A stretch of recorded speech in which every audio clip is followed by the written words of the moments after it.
Welcome back. Aaron Berkowitz here for the Jewish Literary Journal. I'm with Oren Schneider, who was born in Israel, a third generation to Holocaust survivors, and seventh generation of farmers from the Galilee.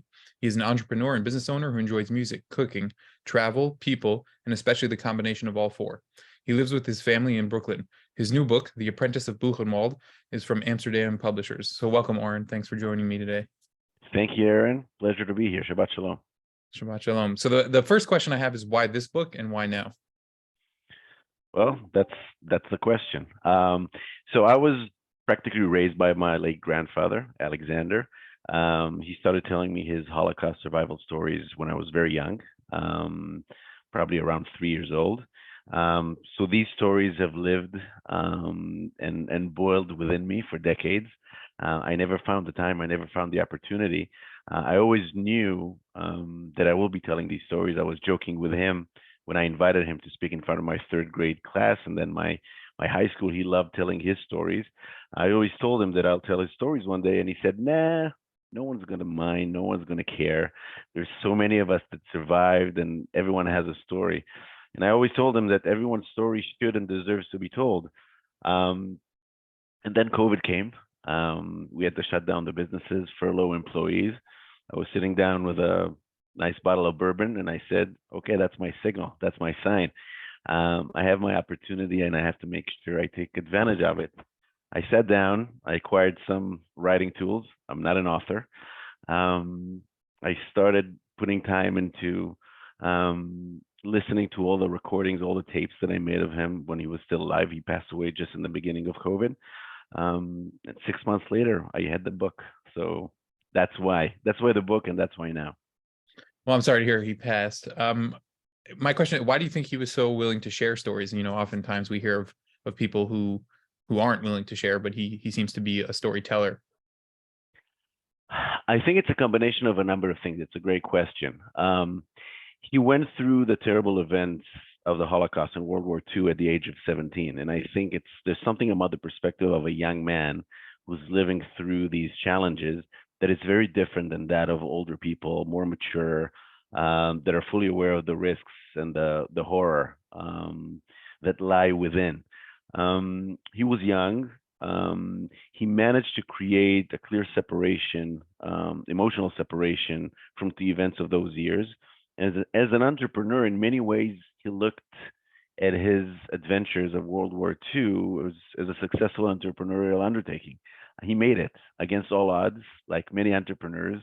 You basically try to do something that no one believes you're able to do, and you're successful. And I think that was the basis for his life philosophy. He was the ultimate optimist. He raised generations around optimism and knowing and acknowledging that life is good, and then yet that you have to be proactive. And if you don't take care of yourself, no one's going to take care of you. So he felt very strongly about telling the story and about teaching young people to never give up. It's interesting you're talking about sort of, I guess, the framework that he used to visualize. I guess that's sort of the key there. The way that I think also the book is framed through that sort of lens of there's an opportunity here, so we're going to take it, and then perhaps deal with the consequences later. Oh, absolutely. I mean, look, our people dealt with an impossible mission. Staying alive in the 1940s in occupied Europe was an impossible mission. The ones that survived survived because of a miraculous circumstances, sheer luck, or proactive and smart approach in taking advantage of opportunities, unique opportunities. And I think his stories is all about a young man taking advantage of these opportunities, using his skill set, his talent, his raw ability to promote his interests against all odds. But that he was that way throughout his entire life, as an entrepreneur, as a business owner, as a family man. That was him. I know you said you're not an author, but we do have a book. One authorial sort of choice you made, which I found very interesting, was to tell his story through first person rather than describe what through a third person narrative. Why that choice? Well, I was trying. I made a few choices. I think this is a big one. The other one was writing it in English, which is not my first language. So I debated both questions with that bottle of bourbon when COVID hit. So for the point that you're raising, I have his story with him telling it in my mind, in my brain, and I wanted to try and remain loyal to that story and the way that he had told it to my third grade school friends and throughout his life. And I thought that his story will be best conveyed as if he had told it. And I try to remain as loyal to the real source. I feel bad that no one else is able to hear his stories like I was able to and fortunate to, and I was trying to keep it as close to the source as possible. And I thought that English would be the right brokering medium for the story because I felt that this story needed to be told in this country first and foremost. Coming from Israel, we are immersed in Holocaust. We're raised with the stories. Like many survivors lived here in the States, I think that there's a much larger or higher ratio of survivors to population in Israel. So we all got to know survivors and we all lived through these stories. And I thought that it would be very, very meaningful and useful if told in English. The third grade. So there is a. Do you think that that was a conscious choice here? It's an easy read, not in a bad, in a sort of. Do you think Purposely, that was a yeah, part? Yeah. absolutely. I mean, we've read so many Holocaust books. It's so important. It's so foundational to who we are as a people, as a community. But even growing up, I felt that some of these books were very, very difficult to read, especially for younger people. And to me, the purpose here was to make the story sensitively accessible. So writing it in a sensitive enough way that allows a young adult or adults of all ages to connect to the story, to see the people in the story as if they were themselves in a fast deteriorating rise of fascism in Europe in ways that when you read today's newspapers and you watch today's news, you can imagine that things that we thought would never happen again, would never repeat themselves, they can and potentially will happen and are happening in some parts of the world, unfortunately. But the book is purposely accessible and is trying to tell the story in a way that does not emphasize the horror, but more the human condition and the human dealings when encountered with such challenges. Towards the end of the book, there's a scene where you two are in Europe together. Do you think you're because of the optimism, perhaps, that he came to a sort of understanding or forgiveness, or how do you think he dealt with sort of being back in Europe or dealing with Europeans? Was there a choice around that? That's another great observation and a great question. I think first and foremost, he created a clear separation between those years and his emotional challenges with those years as he developed to be an independent adult living in Israel and managing an international business. When he went to Germany starting in the 60s or 70s, he didn't look at Germany as the conqueror or the vile source of suffering to his family. He sort of looked at that following generation as a victim, like he was a victim himself. And being raised on the lap of German culture, that was his sort of preferred culture and language. He felt very, very comfortable in that country. So he created a clear separation between the Third Reich and the Nazi Germany of the 1930s and 1940s, and Germany in the 1960s through 1990s that felt like home for him. Yeah, his education seems very paramount in the book. We were talking about opportunities. He finished his education at the end of the day. Was that sort of, I know you're an entrepreneur, sometimes those are seen in conflict, education versus entrepreneur, safe versus perhaps a little more dangerous. How do you sort of balance those two aspects of him? Very interesting. That's a question he and I discussed frequently when I was growing up. When you go back to the roots and where his family came from, where he came from, it's very interesting. You see it in a lot of the Ashkenazi Jewish families of the era. You sort of have 6 to 8 to 10 siblings. Some of them go to school. The other becomes traders and business owners. Some win the bread and help the scholars finance their teachings. And my grandfather was a descendant of the trader part of the part of the family tree. These were the sons, typically the sons around that area, that didn't go to university but started businesses and earned a living that supported the entire family. So his great uncles that went to university in Switzerland and in Hungary, and then came to this country. And it's funny, I keep contact with these branches of the tree, and you see the branch of entrepreneurs, and you see the branch of doctors, professors, and scholars. I mean, that DNA travels through time. So he did finish his high school post-war. Again, he missed many years of school. I mean, I think that the last year that he was allowed legally to attend school was 1936 or 1937, and he was 10. So the war ended in 1945. He was already 18. He missed most of his educational years. So he went back to school in Czechoslovakia at the time for a couple of years to get his technical diploma, but he never went to university. He never did higher education. He started a business because he needed to make a living after the independence war in Israel. He couldn't afford. No one could afford to go to university. So he definitely appreciated the value of education. He acknowledged that he didn't have the opportunity to educate himself. He became life educated. He was very proud of me for investing the time in spending years in post high school in university, but he didn't have that prerogative. Yeah, it's interesting. We have actually a small connection. I was reading the book. Both my grandparents are from Slovakia, and in fact, my grandfather's from Mihalovce, where your grandfather spent Oh, a little bit of time. neighbors! I was Yeah. there. Oh yeah. So that was going to be my question. Have you been back? I have not, but I've always been curious as to go. How do you sort of see it now that you have been back? I'm going to be very careful in answering that question. Look, Slovakia is a very interesting country. In many ways, it's very conservative. It's very religious, Christian religious, agrarian, agricultural. You go back to Eastern Slovakia, it's as if you've traveled through time. So in many places there are sort of very different culturally than the place we live in and places in Western Europe. We went back there. I was fortunate enough to go back there with him later, with my grandmother and uncles and other family members.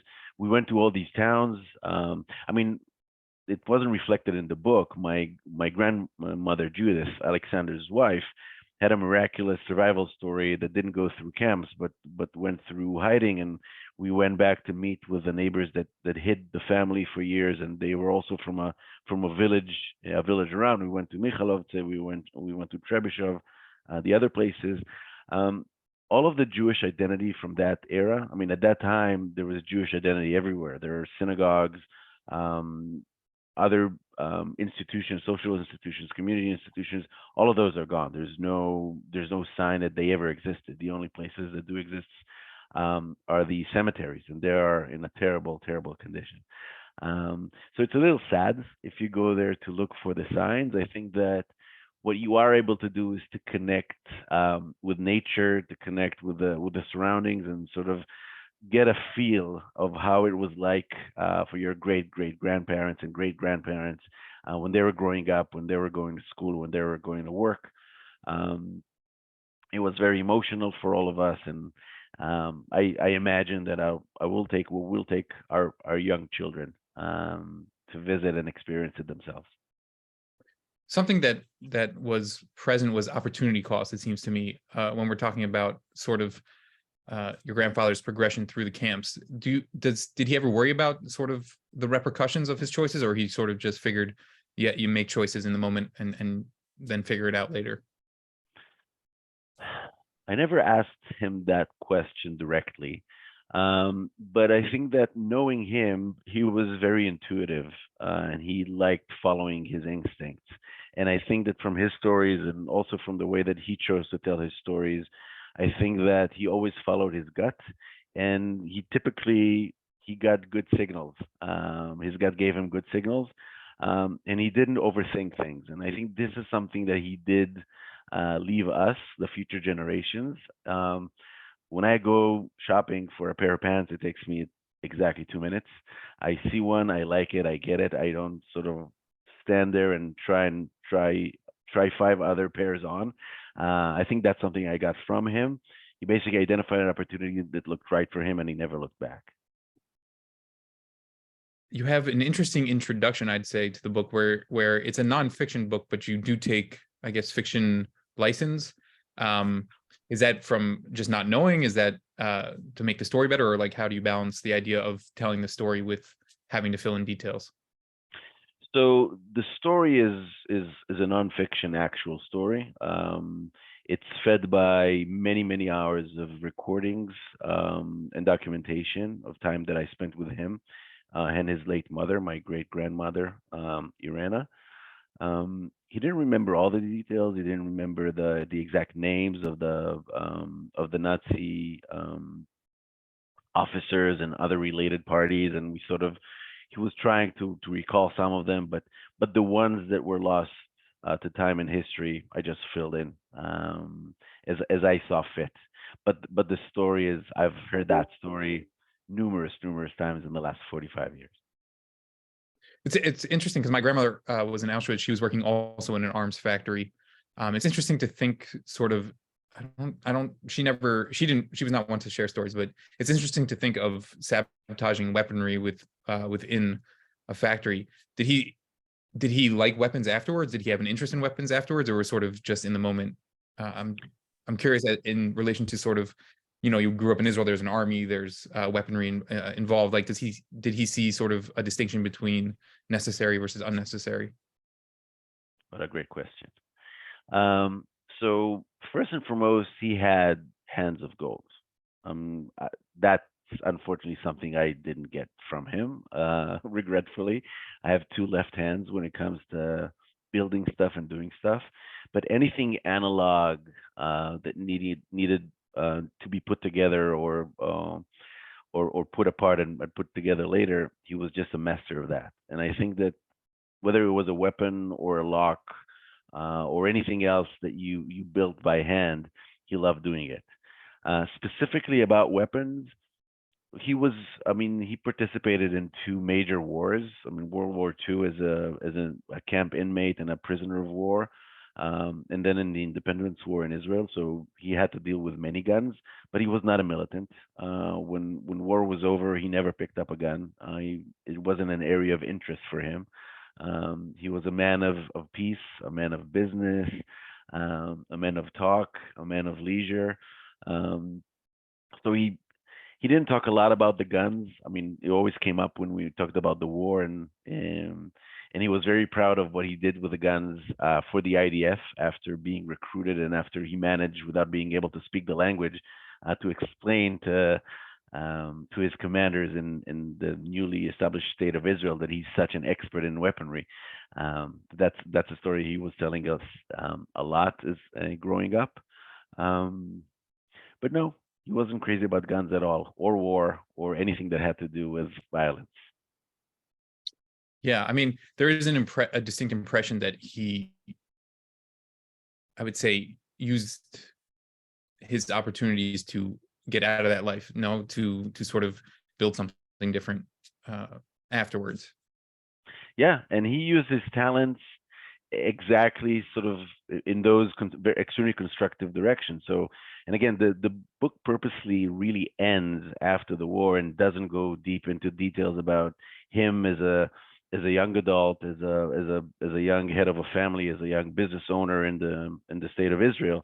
But one of the first things he did after the end of the Independence War in Israel is rent a really small studio in Lindenblum Street in Tel Aviv, and built his own sort of a typewriter studio where he developed the first ever Hebrew typewriter. So the one that writes from right to left. And he took sort of the American, the Smith Corona, and the German Mercedes typewriters, and he sort of changed their apparatus to move.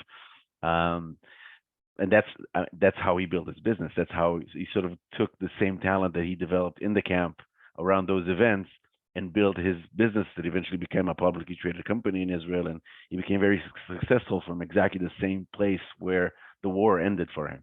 So it was another interesting twist in his story. There's an interesting identity almost within that, as you sort of see the Nazis in the book realize that he has certain skills, and it sort of removes him from the Jew, let's say, moniker. He see himself like, does he distinguish that part of himself in the sense of, I'm Jewish in these, it's always a debate. Are you a Jewish this, or are you a this who's a Jew? Like, how do you sort of see him in that light? So when you think about sort of the hierarchy in the Third Reich in those camps, you have the extermination camps and you have the concentration camps and the labor camps. So first and foremost, their efforts, their meticulous system of playing the cat and mouse games with the Gestapo and being able to avoid capturing for so many years eventually saved their lives, because by the time they were captured, the railway past Auschwitz and Majdanek, they were all bombed. So they had to take them somewhere else. So first and foremost, they were saved, unlike most of their family members, all of their friends, all of their neighbors in their town. They were saved because they were able to wait out the tough years of 42 and 43 and beginning of 44 in hiding.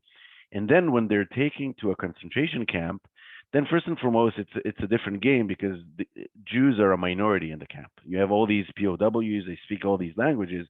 And for the Germans, they don't see the Buchenwald prisoners. I mean, they don't look at them as humans, and the conditions are terrible, but it's not Auschwitz. It's not, you don't go to the gas chamber. These are people that need to produce. They need to go and work every day for the Germans. And all of a sudden, you see someone who's able-bodied and young and speaks perfect German. I mean, for a young German officer, for a young German person stationed in the factory or in the camp, you speak to someone that looks like you. He's blonde and he's tall and he speaks perfect German. I think that changes his position in the camp. So as much as his uniform and his star says that he's Jewish, it puts him in a different position. And part of the reason he's able to do what he's doing is that he has a superior ability to communicate. When he's locked with the Russians and Danes and Dutch, who can't speak the language, with the captors, with the Nazis, he has the ability to create these machinations that allow him to make it all the way to the end. It must also shift, right, with younger officers, meaning it's one thing to start a war. It's another thing to continue a war. You sort of see the other side of it, and it's been 5, 6 years within a war system. You sort of, perhaps they get that it's not, I don't know, that maybe the reasonings behind the war are not as legitimate. I don't know. Yeah, I mean, they arrive at the end of 1944 to the camp. This is already, I mean, the demise of the Nazi regime is already well underway. They're witnessing the last, obviously, this is also when they're most dangerous, right? They're unpredictable. There's a lot of, they also sort of ponder the future. When is the Red Army going to be here? Where are the Allied forces going to be here? What can be done? Can we still salvage the war? Can we still salvage our country? What's going to happen to us? Will they sort of go after us because of what had happened in this place? So all of this is happening in parallel to sort of his daily effort to stay alive, to find his injured father. So all these dynamics happen around the same time. You mentioned you have lots of tapes. Does this book sort of surmise all of the tapes, or you have more in store? You think there's another story somewhere, or is this is sort of the culmination of it? So there's definitely more. I purposely framed the story around sort of this sort of the core path of the Rosenbergs, from their store into hiding, into capturing, into the survival in the camp. But there's definitely more. I must say that the experience for me personally has been incredible. I never thought that I would write a book, and I'm especially proud and happy to have written the story of my grandfather that sort of is foundational to who I am and how I grew up. I wouldn't rule out a sequel or other stories, again, mainly because I'm getting such heartening comments and reinforcements and letters and emails and phone calls from friends and people I've never met or people I didn't know, that really thank me for telling the story. They're saying, well, my grandfather, my grandmother have been survivors. They never told us anything.